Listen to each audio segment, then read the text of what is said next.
Welcome to Let's Talk Nutrition. Great to be with you. Thanks for tuning in. And glad you could stop by today or any other day. And we love that. Thank you. And two guests on the menu, if you will. That's serving it up for you. Education, empowerment, entertainment. Dr. Krieder is up first, and then we'll see. And this, I'm trying to get. Oh my goodness! But as I understand it, there are two guests, and I was told that wear black a lot, so now I'm wearing different colors. If you're watching the show, reds and blues, and I'll even do a wardrobe change in the middle of a show. Crazy. Just having fun. And hope you're having fun in doing what you're doing. Maybe you're lucky enough to have a job that you really dig doing, right? You love it. That's a privilege. And that contributes to quality of life. And we love doing this job, I can tell you. It's a privilege to do. We invite you always to join the conversation. This is why we show up here every day for you. And I'm going to share something with you after Gary gives you the ways to contact the show. It's a reach into the past that is relevant for the present. And I'll tell you what that is. You can reach us at 877-897-8255. That's 877-897-8255. Or follow us on Let's Talk Nutrition on the Facebook or on Instagram at Let's Talk Nutrition, all one word, or at LTN Radio on Twitter. Don't forget, Dr. Garko's personal email is drgarko@letstalknutrition.com. There is a book, holding it up, okay, just got it a few days ago. The title is Studies in Deficiency Disease. Think about that for a second. Studies in Deficiency Disease. It's by Robert McCarrison. And the book is so, what this is a reproduction. This is sort of like, piece it together book. And so they tell you that some pages or parts may be missing, but I didn't care. It was first printed in 1921. Okay? 1921. McCarrison wrote this book, or at least it was published. So he probably started writing it, clearly 1908, whenever. This is the early part of the 20th century. Now, probably most of you don't know who Robert McCarrison is. I confess to you, I didn't know who Robert McCarrison was either. But when you do this work every day and you're rooting around here and there, digging and probing and trying to learn and find things and understand, you come across these figures that have disappeared from the landscape and the conversation, but had observations that were so insightful. And what's so intriguing about this book, that McCarrison is saying things back in 1921 that we're saying today about food and nutrition, diet and nutrition. There are so many excerpts I could read to you. But what does he mean by deficiency disease? That alliteration is great. Deficiency disease. Right up my alley in terms of my interests, and hopefully yours. What he means is any group of maladies, as he calls them, and I'm quoting him, The custom has sanctioned the application of the term deficiency disease, he says, to a group of maladies, the chief causal factor of which is deficiency in the food of certain substances, named, then he gives other names. What he's talking about by deficiency disease is any disease brought about by diet. And the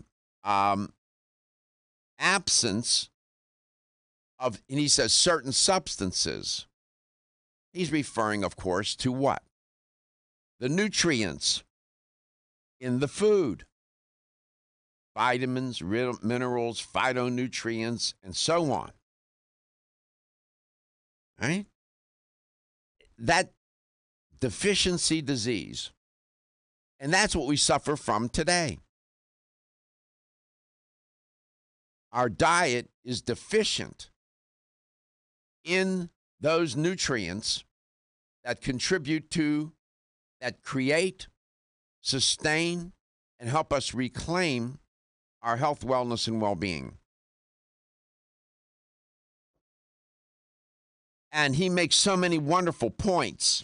Now, the book is written in a style, it's a reflection of his time. And sometimes it's a little awkward stylistically. You know, sort of like saying he's talking funny.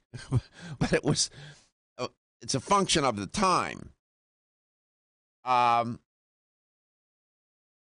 Listen, I just put my eyes on page 6. I just glanced down just now. Quote, sugar is consumed in quantities unheard of a century ago. He's saying this in 1921. And sugar is devoid of vitamins, which the cane juice originally contained. Close quote. He was complaining about sugar back in 1921. He must be rolling over in his coffin.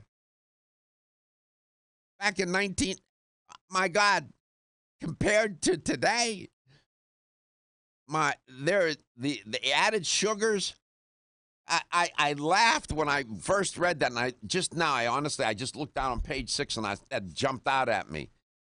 Sugar is consumed in quantities unheard of a century ago. Well, Robert, let me tell you something. It's consumed in quantities right now unheard of ever in the history of humankind, my friend. I would say to him if he were here, Dr. McCarrison. The book is a gem. Now, some of it, he did a lot of experiments with animals and whatnot. And some of it's sort of antiquated, what we know now about nutrition and whatnot, diet and nutrition. But notwithstanding that feature of the book is a classic. Infants fed on many proprietary foods in common use come within the category of deficiency fed, unless deficiencies are made good. He was complaining about the food being deficient for babies back in 1921. You can't make this up. You cannot make this up. And just when you think you're saying something fresh and new, this guy was talking about this stuff back in 1921. I love it. It's humbling, you know. There are so many classic quotes out of here. It just, one after another after another. It goes to the point that I've been saying. I said it 12 years ago on May the 5th at 2 o'clock in the afternoon when we started this show. I think it was a Tuesday or a Thursday. That nutrition, diet and nutrition together are the driving force for health, wellness, and well-being. The driving force. I'm Joy McCarthy, holistic nutritionist, and I expect more from my multivitamin. I've researched many vitamins, and what's truly different about Every Woman's One Daily from New Chapter is that it's fermented with probiotics and whole foods and gentle even on an empty stomach. Every Woman's One Daily helps you feel good every day, giving you immune, energy, and stress support, and nutrients for bone and heart health. You will notice a difference. Every Woman's One Daily recently won the Best Multivitamin Award, and I love that it's non-GMO project verified. Discover the wisdom of nature with New Chapter. Whether you spend your free time on a treadmill, under a car, or in your garden, if your active lifestyle leaves you sore, Body Figure's Inflammaforce may be exactly what you need. Inflammaforce has a natural herb blend that acts as an anti-inflammatory to help maintain healthy joint and mobility support. There are standardized herbs like white willow, boswellia, turmeric, ginger, and devil's claw. The vegetarian capsule promotes easy digestion and a fast-acting dissolve process. Inflammaforce includes a proprietary enzyme herbal blend full of antioxidants and flavonoids that target pain and inflammation throughout the body. Body Vigor's Inflammaforce contains ingredients that support normal, healthy joint flexibility and function, builds healthy tissue, and helps with your recovery process. So if you're tired of sore joints and inflamed muscles, Body Vigor's Inflammaforce is your answer. Purchase Inflammaforce.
So much fun to learn. Sir Robert McCarrison, Dr. McCarrison, he was one of the early nutritionists, if you will. He was an MD. He was a Northern Ireland physician, and he spent most of his life in India. And just a remarkable history. Much I could tell you. There he is. Sir Robert. My guest is Dr. Tracy Krieder, and she's an educator for Country Life Vitamins, and it's always nice to have her on. Has winter set in, Dr. Krieder, in your neck of the woods? Gosh, no, I don't think I could say winter since, maybe winter as compared to what I'm used to in Florida. But, not startling. There's definite leaves falling off the trees. Yeah, so it's fall. Pictures of that, but yeah, nothing too jarring quite yet. Not yet. Not yet. So, hey, I wanted to make a comment about something. I was really intrigued by your statements about this book, so I decided that, how could it be that sugar, influx of sugar in the 20s? So I just, good old Google, what foods were sugary in the 20s? Well, you're going to be shocked. Maybe, I don't know. I know I was. Get this. Manufactured foods that were introduced in the 1920s. The Baby Ruth candy bar, Wonder Bread, Yoo-Hoo chocolate drinks, Reese's peanut butter cups, Welch's grape jelly, popsicles, Kool-Aid, Hostess cake. It says there was a sharp rise in the consumption of confectionery during the 1920s. Well, go figure. I had to laugh because kid you not. I could not believe that many candy bars were introduced and junk in 1920. Oh yeah. When I was a boy, I can name the bars: Baby Ruth, Almond Joy, Peter Paul Mound, Zagnut, Clark bars, butter, not a buttercup or whatever that thing, Butterfingers, Bit O' Honey, Good and Plenty. All of these candy bars and candies, they found that they came from that early period. They started back then, right? And he was complaining, God bless him. If he were alive today, they'd have to medicate him. Yeah, it was really interesting. They had a whole thing on the what food advertisements were, super hot in the 20s. Of course, I don't think any of us would eat some of this stuff now, but, Campbell's oxtail soup. I never even knew they made oxtail soup, but nonetheless, I thought it was very interesting. Yum. Because I didn't understand how, I'm thinking 1920s influx of sugar. Yeah. I really didn't know that the majority of those, fantastic candy bars that we know and love were not just created back then. Check this out. There was this whole food processing thing going on that, kind of led to where we are today. Check this out. He's talking about children and children's nutrition. He says, it may indeed be accepted as an axiom that the vitamin value of a child's food is reduced in proportion to its excessive richness in carbohydrates, he says. But the ranks of the deficiently fed, I love that, the deficiently fed do not include only infants and young children. They include also those whose foods is composed mainly of, are you ready? White bread, margarine, tea, sugar, and jam, with a minimum, he thinks, with a minimum of meat, milk, eggs, and fresh vegetables. He thinks meat, milk, and eggs are good. That's okay. Even amongst those whose diet is more perfectly balanced, the commoner articles of food, as they are prepared for the table, are so low in vitamin value that unless they are enriched with a sufficiency of natural foods in the raw state, they are prone to cause ill health, and especially, are you ready? What I said on the show yesterday, gastrointestinal ill health. Close quote. That's 1921. I was saying this yesterday in my own words.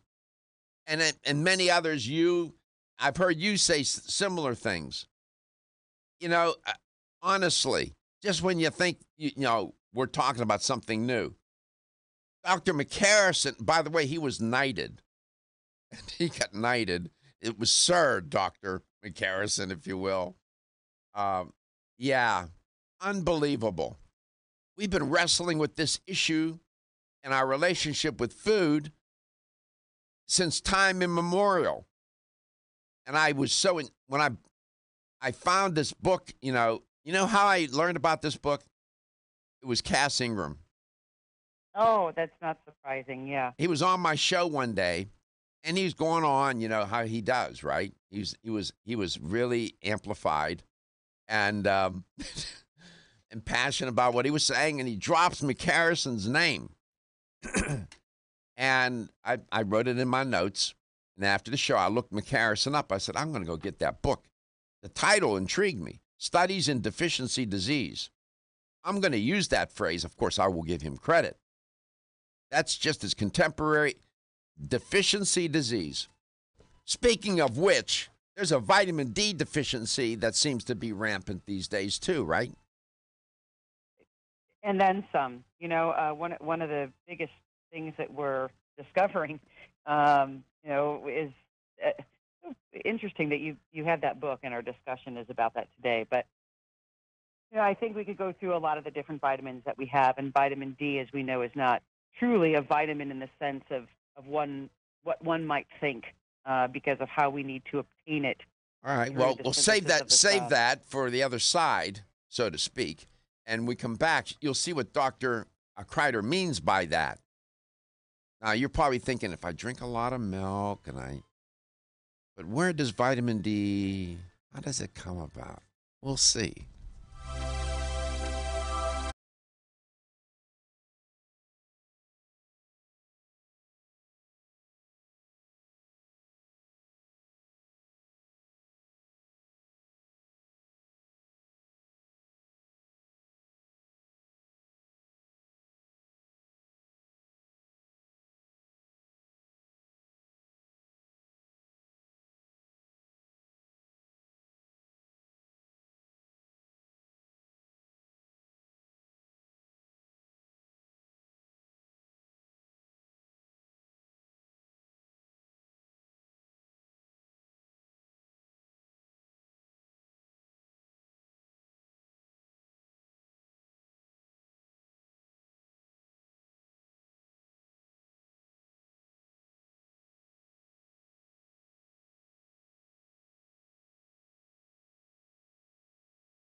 Deficiency disease. It's a disease caused by the absence or the lack of some essential element or in the diet, usually a vitamin or mineral. We're going to talk about one of these deficiencies, and the deficiency can lead to certain diseases. And the deficiency is vitamin D.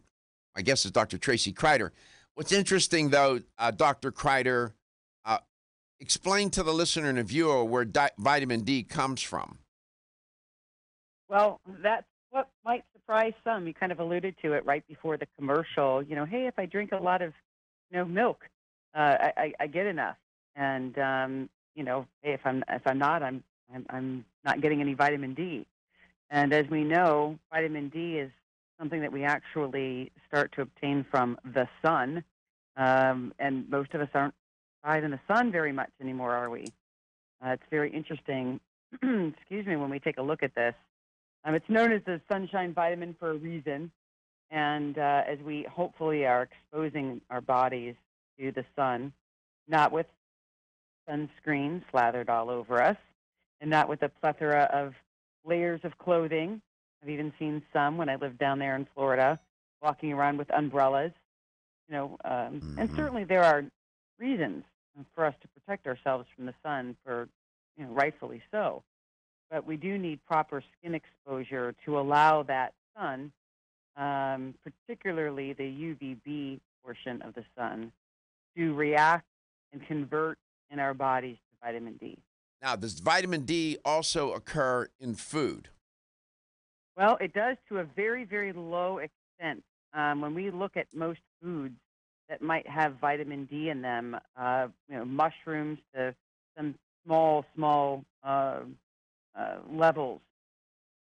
There are fish, different types of fish that we can consume that have vitamin D in them as well. Sardines. But yeah, sardines are, and how many people are sitting around eating sardines? I don't know. Is that a big thing with you? It used to be.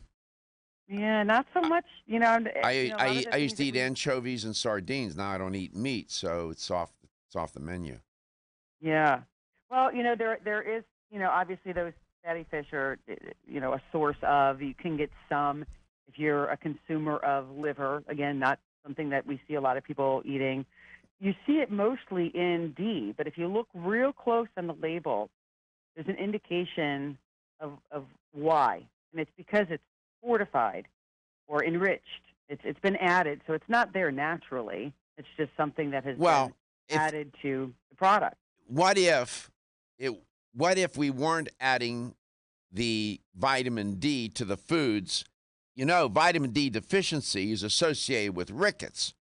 Rickets, at one point, we knew people who had rickets because the bones were so soft, and people, had very bowed legs and whatnot, fractures and deformities of one sort or another. We don't see outbreaks of rickets anymore. We seem to have corrected that by adding vitamin D to foods, yes? Yes, it really is enriched in a lot of foods. And note, even for you, because you'd mentioned, obviously, the plant-based diet that you're on, they do a lot of different things to even, those alternative milks and alternative cheeses to enrich or fortify that in some way. So there are different ways that we're getting it. Are we getting enough? We may not see rickets, but what we do see is some other indications like what? Of not having enough. And that, of course, leads to one of the biggest issues that we have in our society of, hey, we're consuming calcium, we're consuming these things to build bones. The key factor in that is making sure that we're having enough vitamin D. And it doesn't stop just with bones. Let's take a gander at, hey, where is calcium in the body? The teeth.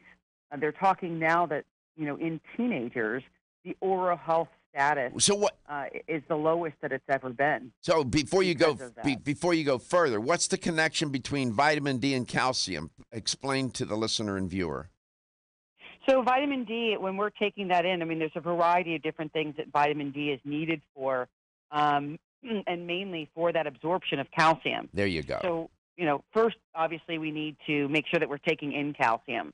The calcium is one of those minerals that doesn't quite know where it needs to go, and it needs a driver to send it where its destination is. Mm-hmm. It's like, so it sort of acts like, like AAA makes a triptych. So it's telling the calcium, you need to go here, don't go there, travel here, don't go to the arteries, go to the bones, please, right? Yes. I always say it's kind of the bus driver of the bus, or, the coach there you to go. all the players on the team. That's probably better metaphor. So vitamin D then plays a critical role in the absorption of calcium. This is interesting. Just as a side note, the deficiency diseases that once plagued humanity, scurvy, rickets, beriberi, and pellagra. Right now, I mean, some people never even heard of those words, let alone that they were diseases, and that large sectors of the population suffered from those diseases. They were deficiencies in certain vitamins and minerals. Pellagra, I mean, you could ask some contemporary dietitians and nutritionists on an exam, if you gave them a pop quiz, to find pellagra, and they couldn't do it. Right? I mean, these become obscure. So supplementation with vitamin D is important too then, isn't it? It really is, because not only are we not getting enough, when we look at all the different things, and this could go for any category of minerals or vitamins, there is a long, lengthy list of different pharmaceutical drugs that deplete vitamins. And we talk about this when we're discussing, all the vitamins that are out there in the supplement world. And if someone is taking different types of drugs, for vitamin D, it's anti-inflammatories and different antibiotics, and as well some cholesterol lowering medications, laxatives, of course, that will pop up on almost every list for deficiencies and things that will deplete nutrients from the body. So not only are we not getting enough, in this case, we're also, making that even more of a deficiency issue, because we're not allowing it to stay in the body. What does the label say on the bottle from Country Life Vitamins for vitamin D? Well, it's one of the things that's very interesting is we have several different sources. Okay, when we come back, then you can sort that out. I asked that question knowing that you had, a variation on a theme here, and we'll get into that. And so when you go into a store, you know what to ask for. Here's a quote from Dr. McCarrison's book, published in 1921, Studies in Deficiency Disease. Quote, with increasing knowledge of nutritional problems, it has become apparent that our dietetic habits need remodeling, and that education of the people as to what to eat and why they eat it is urgently necessary. Close quote. He's absolutely right then and now. Don't be stressed out or anxious. Take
I was thinking about, the 7 deadly sins.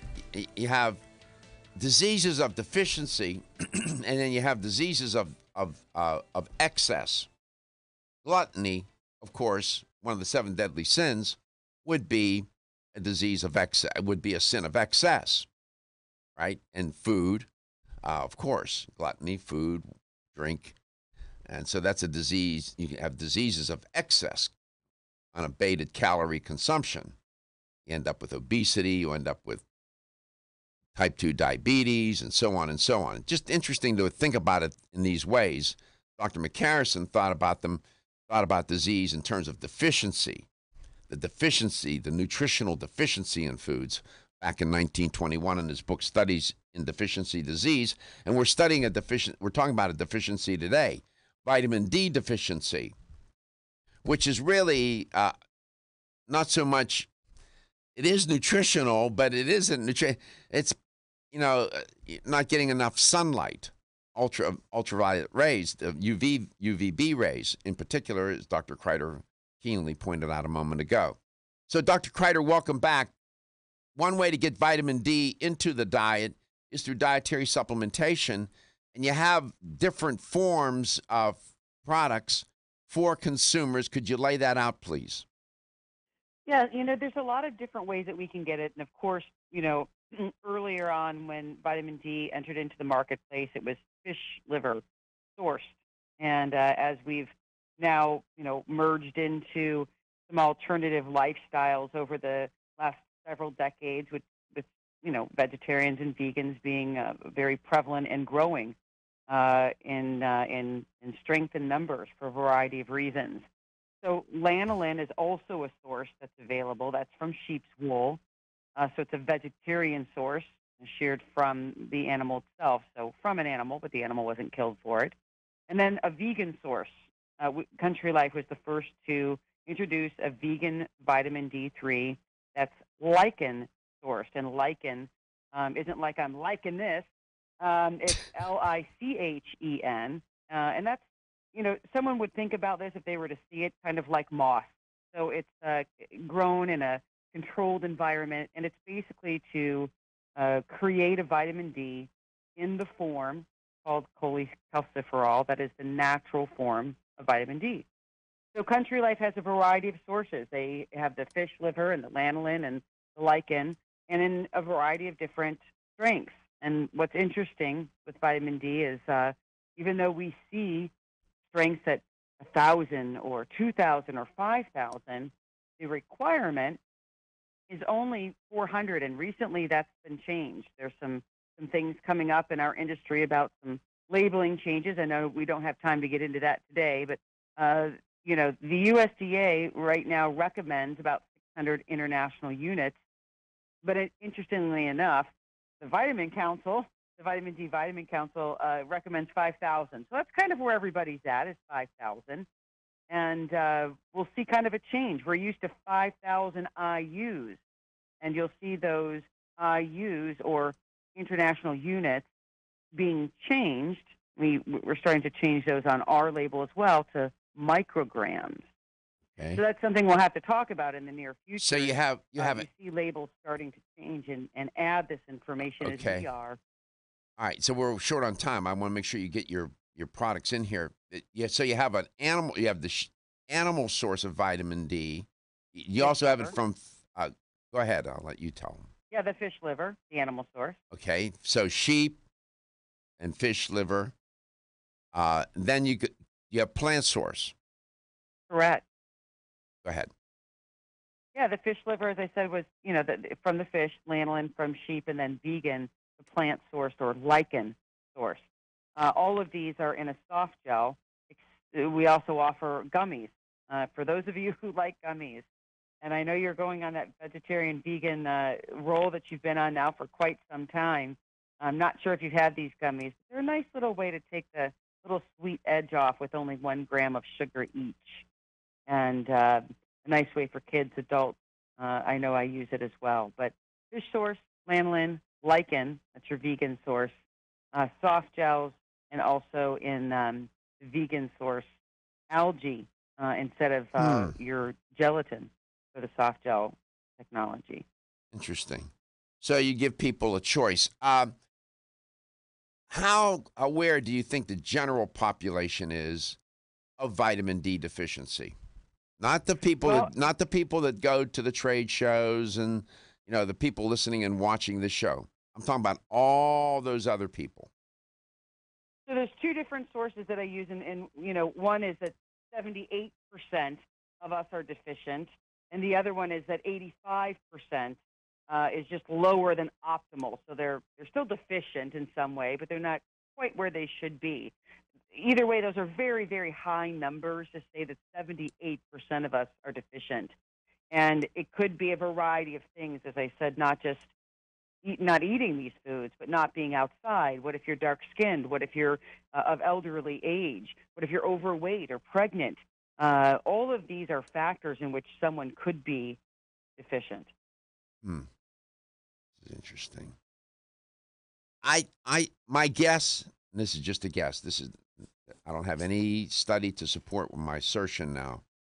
I'm going to guess that most people walking around, majority of the population, isn't paying much attention to vitamin D deficiency. I just don't think they do. Because why?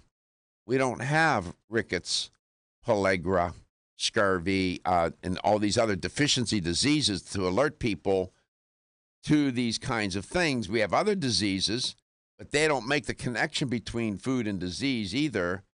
That's why we do the show. It's about educating. It's really a challenge to get this word out and to make people aware. That's why we're glad that you come on and talk about these matters. Vitamin D deficiency. You think that's a real issue right now in the general population? Personally, yes, I do, for a variety of reasons, not just the bone calcium mentioned yesterday, earlier. Yeah, it seems like yesterday. Yesterday. You probably mentioned it at some point, but also depression, and that's a whole another topic. There's a lot of different things that we could go into, but I really do think that it's something that we don't look at and focus on. Well, I'm glad you did. I'm glad you did today. Of course, vitamin D deficiency can be corrected easily. Fortified foods fortified with vitamin D, and then dietary supplementation. You can always find the wonderful products from Country Life Vitamins and fine health stores throughout North America. And if they're not carrying the vitamin, both animal and plant source, and you can ask your local health store retailer if they're not carrying it to carry it. They'd be happy to do it or order it for you, I am sure. Dr. Krieder, thank you so much for being on. We appreciate it. Take care of yourself, and we'll catch you the next time. Thank you so much. Have a great day, Dr. Garko. You do the same. We'll be back.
And welcome to the show. Great to be with you. Thanks for stopping by today. And here with Gary and Stephen and you. We can bake a cake with that. Those are the ingredients. Wrong metaphor. Well, it's a healthy cake. So glad you could stop by.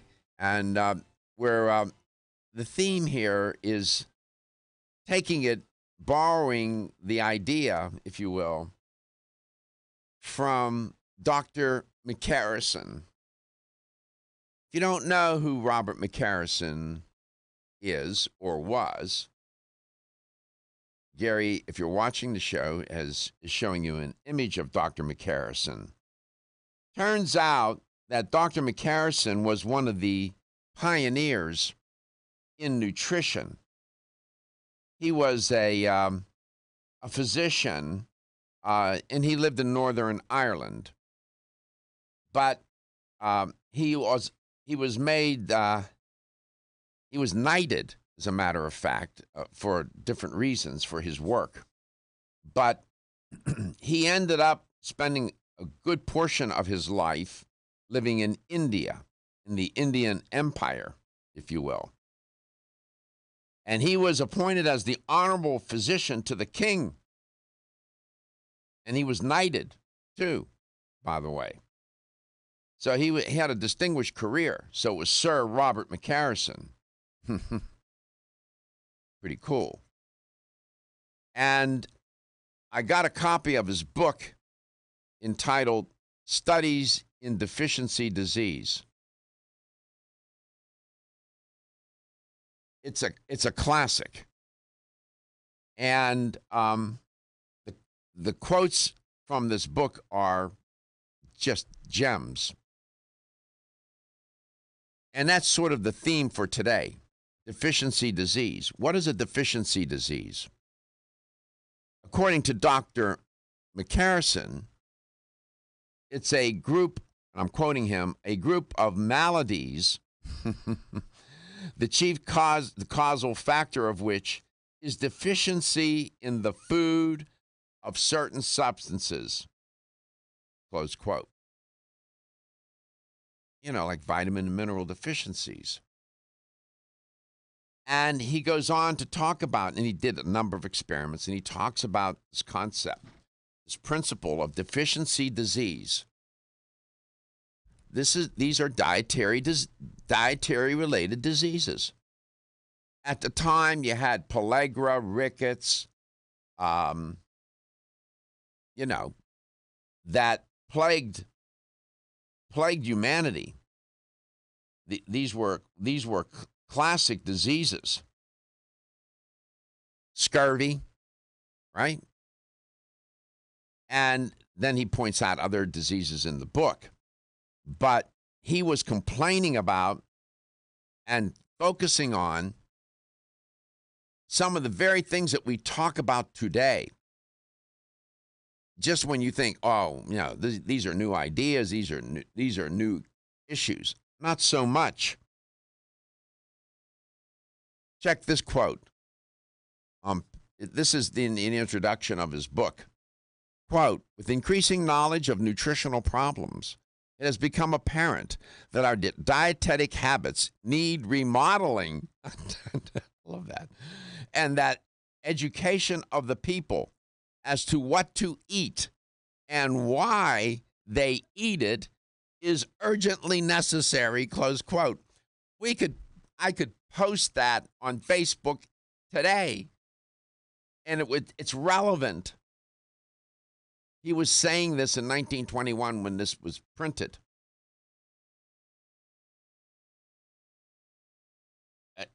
It's just amazing to me. And then he gets very exercised about the abundance of sugar that is in the culture.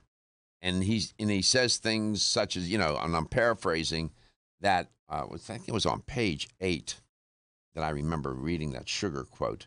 But he complains that he has never seen the like, so much sugar in the food. I'm thinking, my God, if he were around today, as I said earlier in the show, he would need to be medicated from all of the anxiety he would have, anxiety as to the amount of sugar that's in the food these days. Then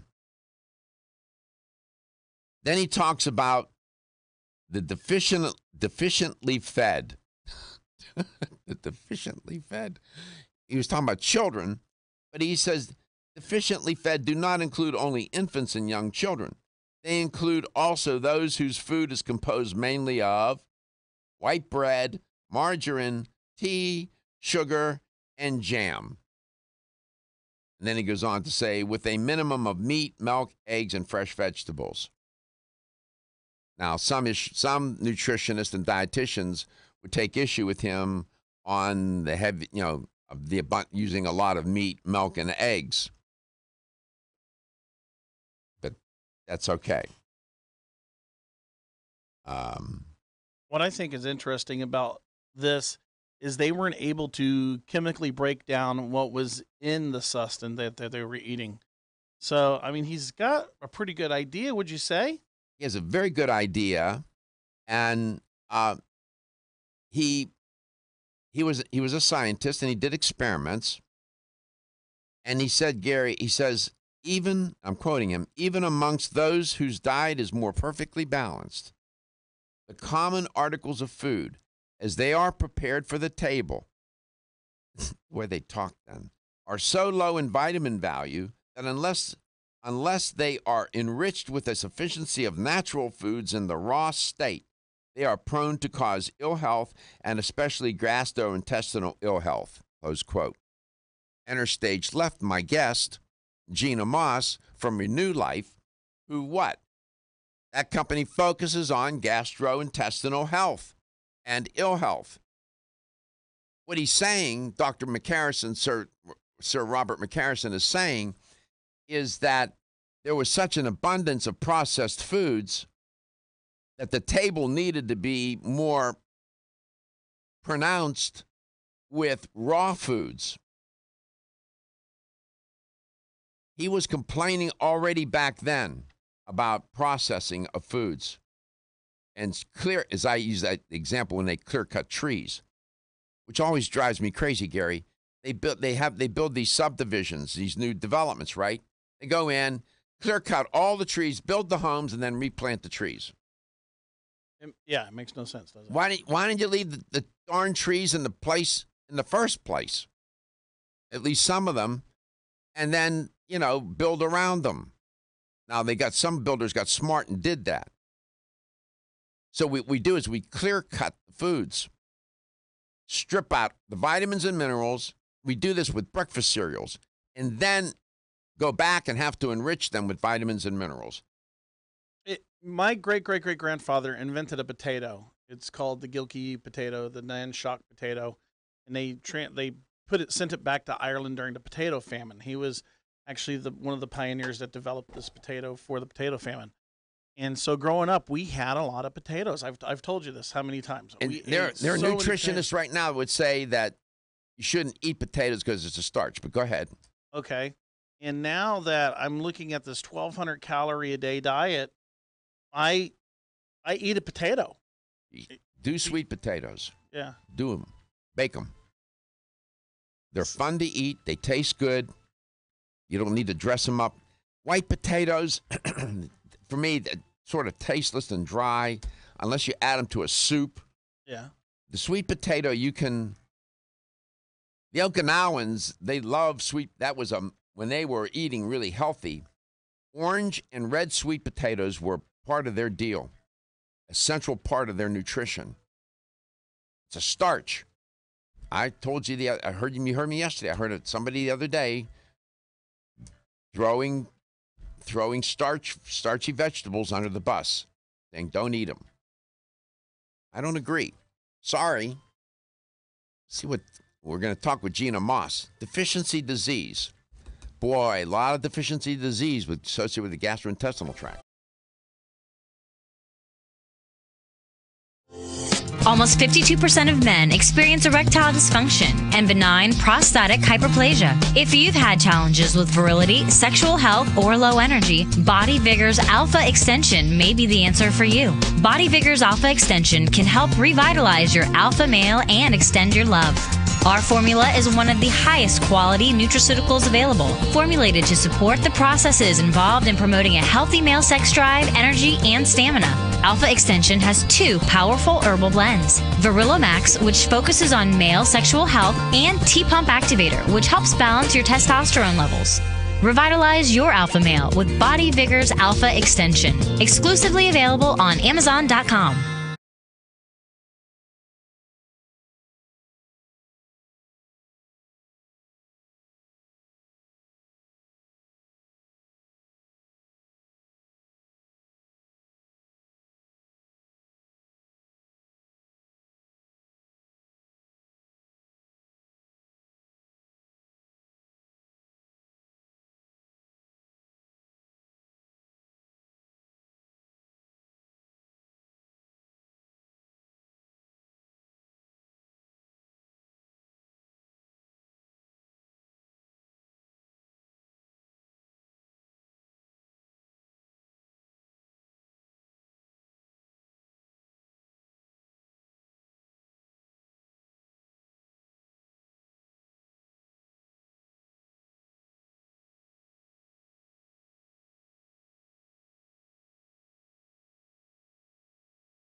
Disease.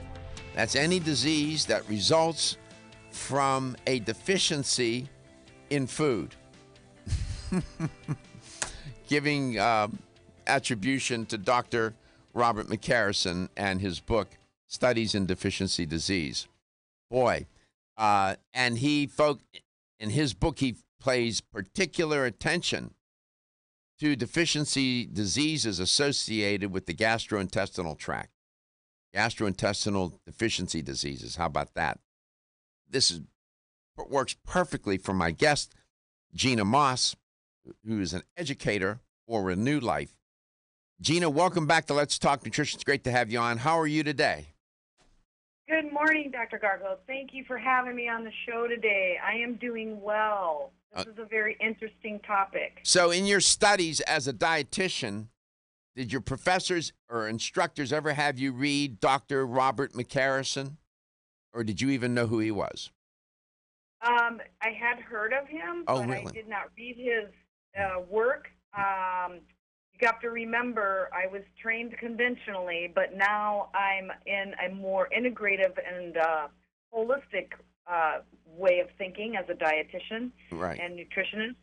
So the answer is no, I haven't. However, I certainly believe that a lot of what he has to say is true, particularly in today's world with our food industry, preserves in our food. And then, of course, there's also the diet crazes out there. You know, don't eat this, don't eat that, which is what you were referring to in your opening comments. So that's pretty interesting. Now, I don't agree with everything he says.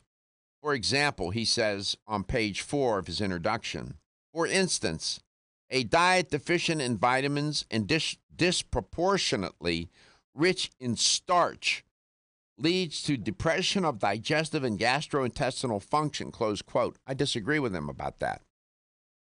The part I disagree with is not the vitamin deficiency, but he's saying rich in starch. Starchy vegetables, in my opinion, get a horrible, how can I put this? A bad rap. In fact, I think starchy vegetables are fundamental to good nutrition and good health. I don't know, you may disagree, but that's my point of view. No, I agree. And the reason I do is, of course, we always preface everything with the word balance, but, you know, the nutrient content of starchy vegetables is very high. Sweet potatoes, as you were talking about, even white potatoes. Mm-hmm. The problem with it is they taste really good, and a lot of people avoid them because they overeat them. So it's not necessarily about the quality of the food content itself. It's the fact that people don't know how to keep things in balance. Now, other starchy vegetables actually are peas, corn, carrots. Mm-hmm. Carrots aren't that starchy, but there is some. I mean, these have huge amounts of nutrients in them, and they provide the right amount of and the right kind and source of carbohydrates that the body needs, as we've talked before, for the brain and the central nervous system. That is the number one way that the body gets energy through carbohydrate consumption. Now, if you think about it, this is right in the wheelhouse of your wheelhouse and Renew Life. Mm-hmm. When you think of deficiency diseases, there are more than a few that are gastrointestinally related. IBS, I can go down the list here, constipation, whatever. I mean, the list is long. Many of those diseases, certainly there's a genetic component, no question about it. There's a lifestyle component, but there's also a heavy dietary component to these intestinally digestive, how can I put this? Digestive tract, intestinally related deficiency diseases. And the thing that's deficient, that becomes deficient in the diet of people that don't eat the proper foods is fiber. Correct. Explain why you think fiber, I mean, it's not a flash and bang kind of nutrient. In fact, it hardly has any energy. There are no vitamins and minerals in it. We can't digest it. People saying, well, then why would you eat such a thing? It seems useless. That's the paradox. It is essential that we get it. So what's your take on what's your best argument about fiber? I'd love to hear it. Well, fiber has for a long time been, what's the word I'm looking for? It's been kind of negatively looked upon as only necessary for going to the bathroom, which is, of course, going to relieve constipation. Which is good. However, that's a good thing. That is good. And the peelings of these starchy vegetables that we're talking about are where you would get that fiber, that type of fiber. And as you know, there's two types. There's soluble, which is dissolves in water and absorbs toxins, and it's also the prebiotic fiber we need for the probiotics that we'd hopefully get, whether it's through supplement or fermented foods. But also, that fiber creates satiety. It helps, again, as I mentioned, with body mass index and absorbing toxins. So fiber is a very important thing. And then ultimately it helps with elimination. So that's the other way that those toxins leave the body is through the colon or the bowel. So fiber is a very important aspect. Problem is, a lot of these starchy vegetables, I mean, I know you had talked about sweet potatoes. I eat the skin and everything. If Absolutely. You get organic and you scrub it really good, there's no reason why you shouldn't be eating the peels of these fruits and vegetables. Absolutely. Yeah, don't peel the apple. Eat the whole apple. Don't peel the potato. Eat the skins. Come back. We'll talk more with Gina Moss about deficiency disease and how to prevent that, through supplementation. Are you Women who are pregnant or planning to have a child have specific nutritional needs. Maintaining optimal nutritional intake is important for mother and baby. Body Vigor's Preferred Prenatal can help mother and baby receive the appropriate building blocks for growth, development, and healthy function. The Preferred Prenatal formula provides essential vitamins and minerals, along with added support ingredients such as folic acid and DHA. Preferred Prenatal also incorporates a bonus herbal blend to help the mom-to-be with the uncomfortable side effects of pregnancy, like nausea, vomiting, mood swings, and uterine health. Support a healthy pregnancy for you and your baby with Preferred Prenatal, exclusively on Amazon.com.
deficiency disease.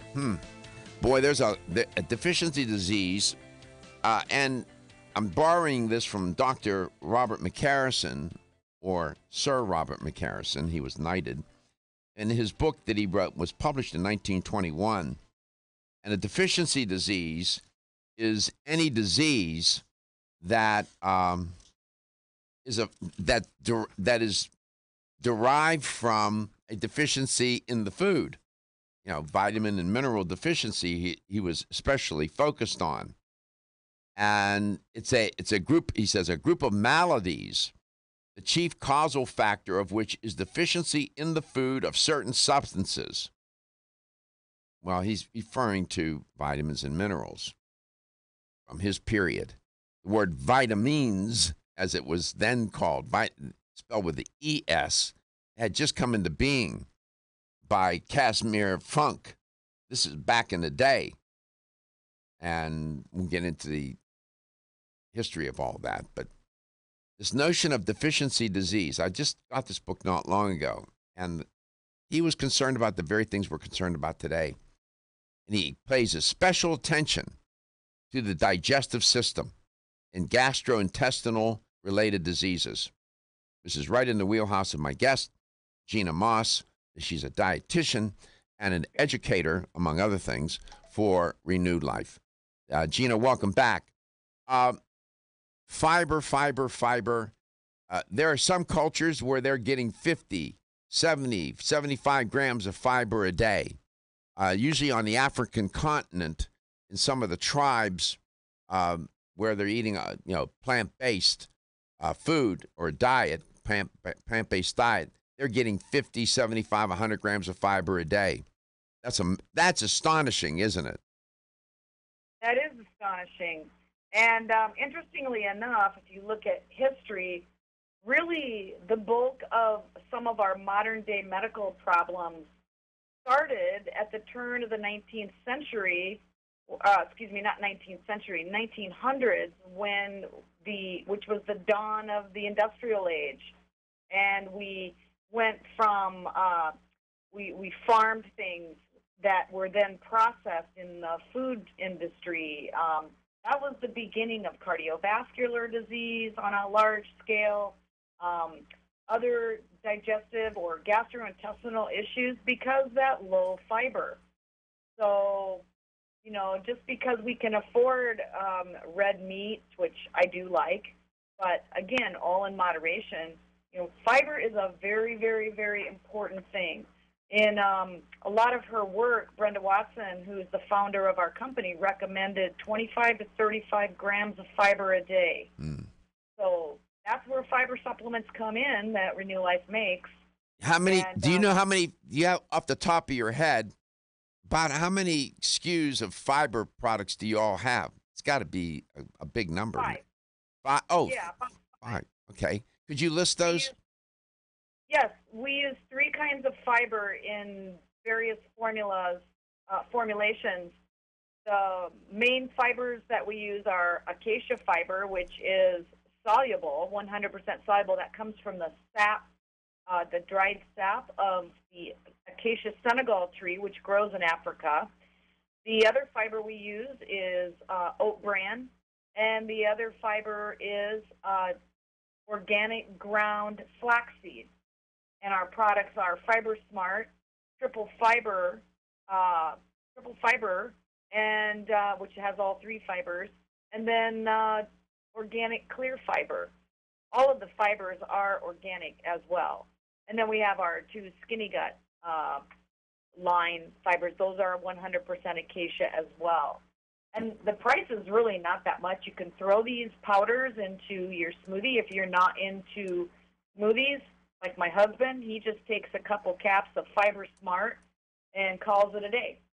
And he eats fruits and vegetables, but as you were talking about this diet deficiency thing, part of that is our own problem of just not selecting the right foods to eat that are balanced, like fibrous fruits and vegetables and nuts and seeds. We've talked about this in another program, and it's all about balance. So yeah, but it's Gina, And it's not a criticism of the training for physicians or dietitians or nutritionists.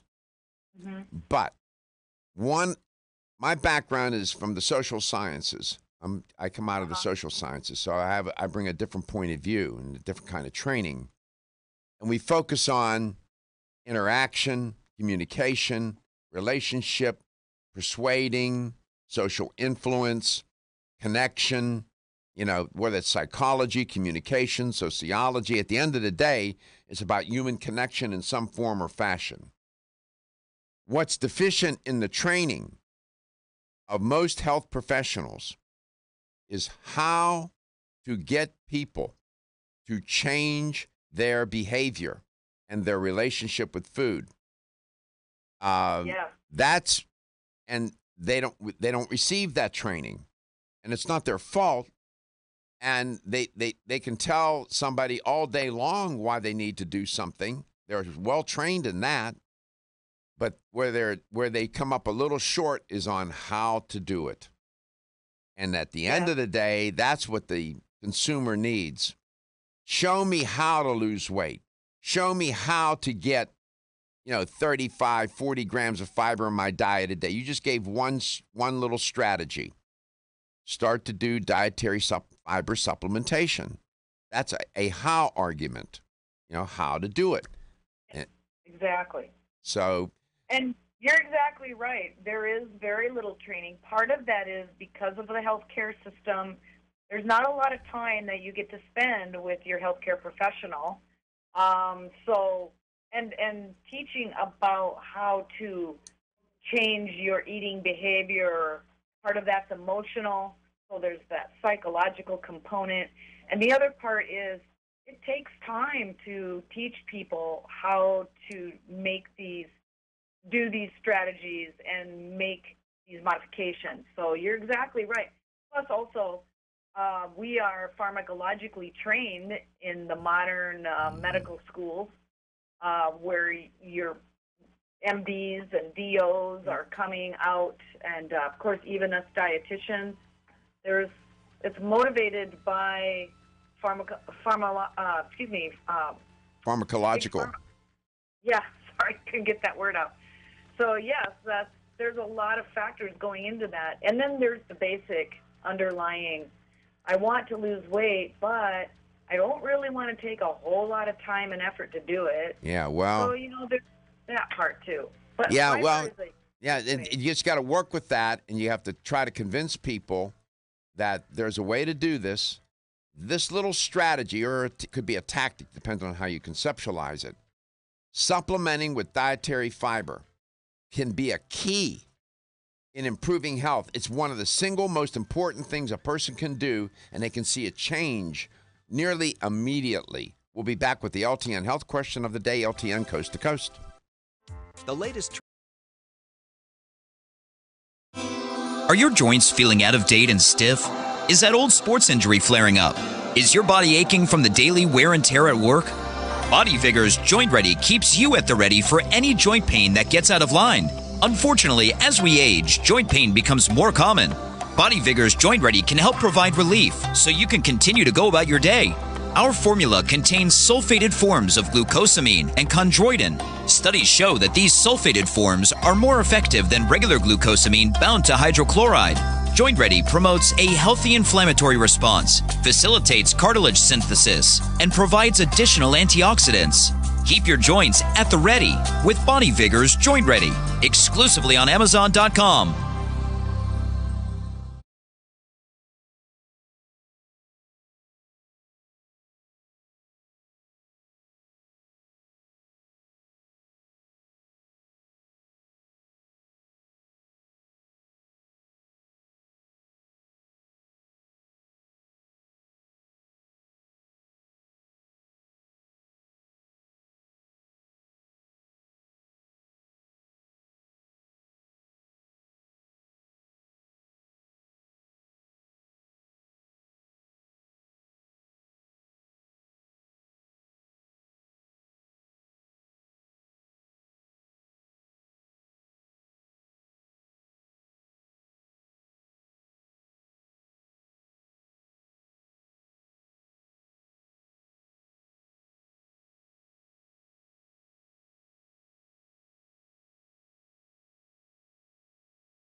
Here's the LTN health question of the day. The theme of today's show is deficiency disease. That's a phrase I borrowed from Robert McCarrison, Sir Robert McCarrison, in his book, Studies in Deficiency Disease. There's a picture of Sir Robert. He looked like a very proper fellow. And here's the question. In what year was Studies in Deficiency first published? In what year? Was it 1921, 1951, or 1971? In what year was Studies in Deficiency Disease first published? I gave the answer a few times. 1921, 1951, or 1971. If you have the right answer, you'll win a $25 supplement gift card. It's all good. And here's the number to call to win the prize. You can reach us at 877-897-8255. That's 877-897-8255. No trick or treat yet. I mean, it's all treat. All you got to do is come up with the right answer. Gina Moss is my guest today. She's a dietitian, and she's also an educator for Renew Life. And we've been talking, the theme is deficiency disease. Boy, perfect for Renew Life because they are a dietary supplement company that specializes in digestive care and health. And if there were any place, a nice space in which to talk about deficiency disease, it's diseases of the digestive system. Most of them are brought about by deficiency in the food, especially fiber.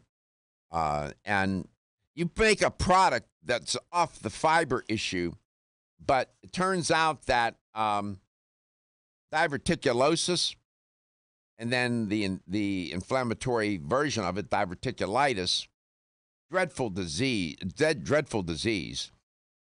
You make a product called Intestinu. I would be remiss if I didn't have you talk about that product.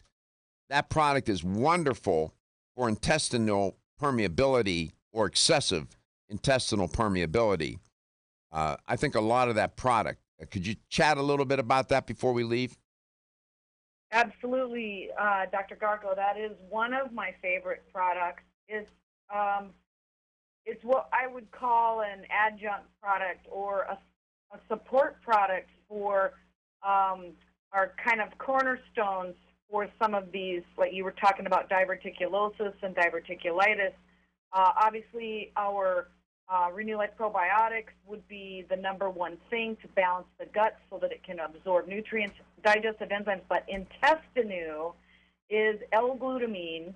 L-glutamine is the fuel source that the body uses to make new intestinal mucus cells. So that's the fuel source. And your body makes L-glutamine, which the most abundant amino acid in your body. But sometimes because of our lifestyles, our body can't keep up with the production it needs to make the right amount for keeping the mucus lining strong. Mm-hmm. The mucus lining is a protective barrier to keep bad bacteria and large undigested food particles from leaking through, hence the name, the gut wall or the intestinal wall into the bloodstream. That's, of course, what can set us up for allergic responses more often than we need to. And next thing you know, an autoimmune response can occur. But that does take a long time. And then the Intestinu helps to support the integrity of that mucus lining. It's also got some N-acetylglucosamine, which is the glue that holds those new cells together. And then there's some very soothing herbs. And if you're in a time of stress, if you do have a chronic disease state, Intestinu is a fantastic product to take to help you out. Absolutely. Yes. It is one of my favorite products, Leaky Gut, which deals with the permeability of the epithelial lining of your gut.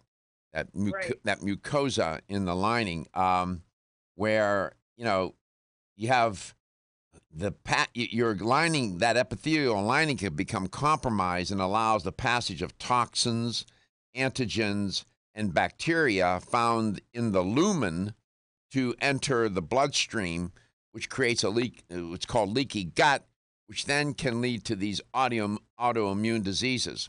The LTN health question of the day is, I'll give you a hint. When was Dr. McCarrison's book published? Studies in Deficiency Disease. This book was published at a time where we were just beginning to learn, starting to lay the theoretical foundation, empirical foundation for nutrition, diet and nutrition. It was early on.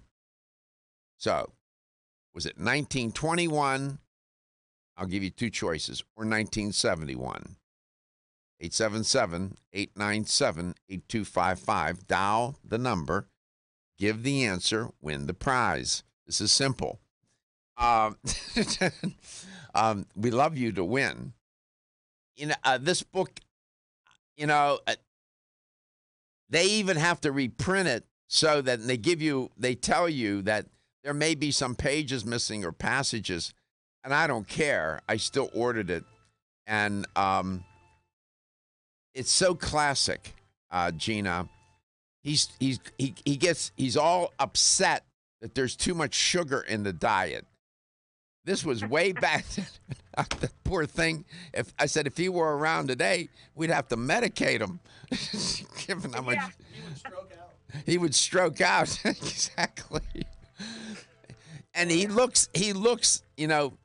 When you look at the pictures of him, the photographs, I mean, he's classic. He's just classic.